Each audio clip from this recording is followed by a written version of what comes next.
50대의 빚만 남았어요. 다시 시작할 수 있을까요? 50대라는 나이는 인생에서 두 가지 감정이 동시에 몰려오는 시기입니다. 한쪽에서는 이제 내 삶의 절반은 지나갔구나라는 허탈감이 들고, 다른 한쪽에서는 앞으로 30년은 더 살아야 한다는 현실적 부담이 무겁게 짓눌러 옵니다. 젊을 때는 50대면 은퇴를 앞두고 여유롭게 살아가겠지라는 막연한 기대가 있었을지도 모릅니다. 그러나 현실은 다릅니다. 집값 상승기에 무리하게 진 빚, 자녀 교육비, 생활비로 인한 카드 돌려막기, 조기 퇴직이나 사업 실패 등으로 인해 남은 것은 빚뿐이라는 절망적인 상황에 내몰리는 분들이 많습니다. 특히 한국 사회는 50대를 기점으로 소득이 급격히 줄어드는 구조입니다.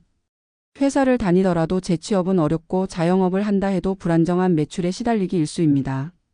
지금 이 나이에 다시 시작할 수 있을까? 라는 물음은 단순한 걱정이 아니라 삶의 생존이 걸린 절박한 질문이 됩니다. 그러나 분명히 말할 수 있는 것은 다시 시작할 수 있다는 점입니다. 다만 그것은 과거와 같은 방식이 아니라 50대라는 나이와 환경에 맞는 새로운 전략과 관점이 필요합니다.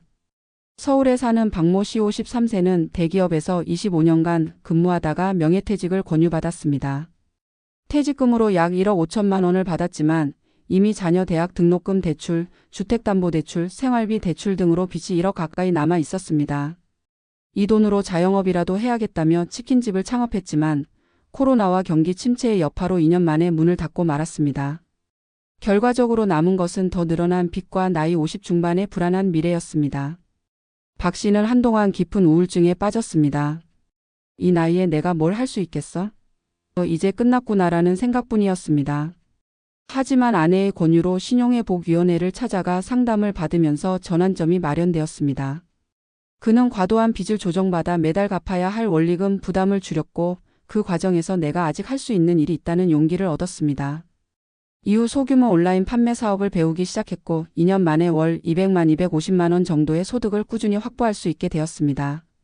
아직 빚은 남아있지만 최소한 생활을 유지하며 점차 빚을 갚아나가는 현실적인 길을 걷고 있습니다. 이 사례가 보여주는 핵심은 두 가지입니다. 첫째, 빚 문제는 혼자 끙끙대며 버틸 것이 아니라 제도적 도움을 받아야 한다는 점입니다. 둘째, 재도전은 큰 모험보다 작은 가능성부터 시작해야 한다는 교훈입니다. 50대의 빚만 남았다는 현실은 분명 쓰라리지만 여전히 선택할 수 있는 길은 있습니다. 다만 그것은 과거의 방식으로는 안 되며 지금 상황에 맞는 전환이 필요합니다. 다시 시작을 위한 구체적 전략. 1. 빚을 관리하는 첫걸음. 혼자 해결하려 하지 말 것.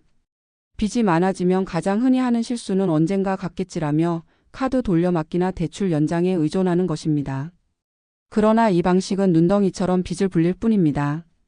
50대 이후에는 소득 창출 능력이 줄어들기 때문에 빚을 구조적으로 줄일 수 있는 방법을 찾는 것이 최우선입니다.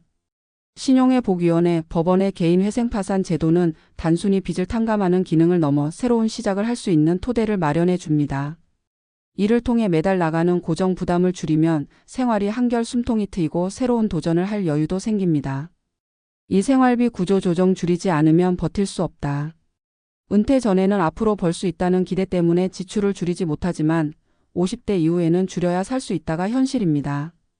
소비를 줄이는 것은 단순한 절약이 아니라 생존 전략입니다. 가장 먼저 주거비, 교통비, 식비 같은 고정비를 점검해야 합니다. 예를 들어 자녀가 독립했다면 큰 집에서 나와 작은 집으로 옮기는 것만으로도 수백만 원의 비용을 절약할 수 있습니다. 또 식비를 줄이는 대신 건강을 챙길 수 있는 조리 습관을 만들면 장기적으로 의료비까지 절감할 수 있습니다. 3. 소득을 다시 만드는 방법. 몸값이 아니라 역량으로 승부해야. 50대 이후의 재취업 시장은 냉혹합니다. 과거 직장에서 받던 연봉의 절반도 기대하기 어렵습니다. 하지만 시대는 달라졌습니다. 인터넷 플랫폼, 1인 창업 등 작은 기회들이 널려 있습니다.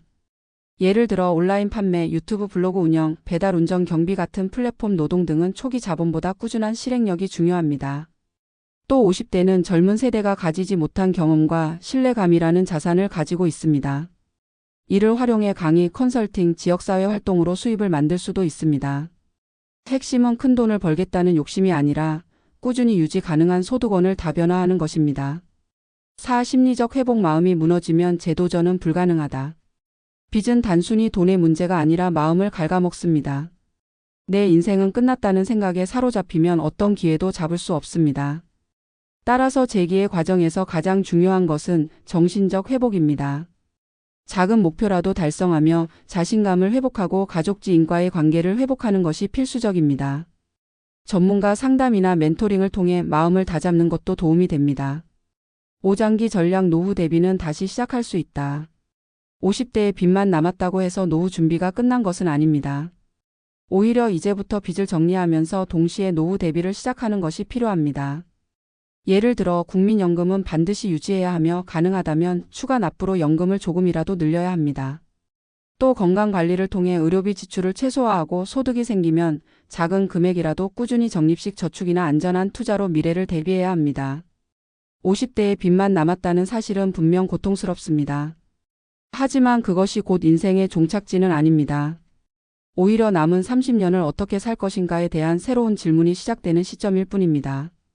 중요한 것은 과거를 후회하지 말고 현재를 정리하고 미래를 준비하는 것입니다.